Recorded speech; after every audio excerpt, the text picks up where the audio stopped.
кои ништо не признаваат, кои све негираат. Јас немам видено кај другите балкански народи на таа тема господинот Халчев, кој го дефинира бугарскиот менталитет. Аз мисля, че в България много трудно ще стане това. Много е трудно. Има една закоравялост в менталитета на българина. И знаете сега какво се получава? Те изкарват, че българския народ е най-стария народ едва ли не. Имаме тук разни историци в кавички, които пишат, че Исус Христос на кръста е говорил български език.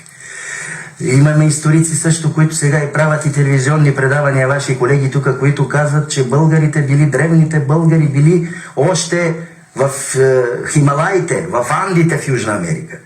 Има историци, които са университетски професори в университета, които твърдат, че България съществува български народ от 6000 години. И освен това, в българския менталитет, аз това никога не мога така да го приема и да го разбера, няма както у другите народи, няма и нотка за самокритика. Да се критикуваш и ти да признаеш, че ти не си прав. Българина някак си е един такъв човек, който, знаете ли, прилича, аз ще ви го кажа с един анекдот. Типични българи у нас са шопите. Шопи, знаеш така, нали? Шоп, които живеят тук около София. Така е. Има такъв фантастичен анекдот за шопа. За да разберете какво значи, това е обобщение на българина, на българската менталност. Значи, преко анекдота да го найдем менталитета. Да, ще го найдеш, ти ще го разбереш. Шопа отива в зоологическа градина, некъде в чужбина, не в Софийската. И вижда жирафа, това голямо животно с дългата шия. И го гледа и си тръгва и вика, нема такова животно.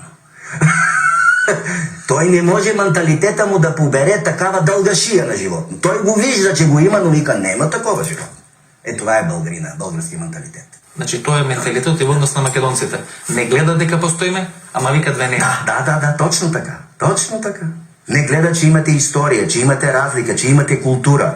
Не гледа, че ако му дадеш книга на македонски език, съвременна даже да му дадеш поезия, не може да разбере всичко.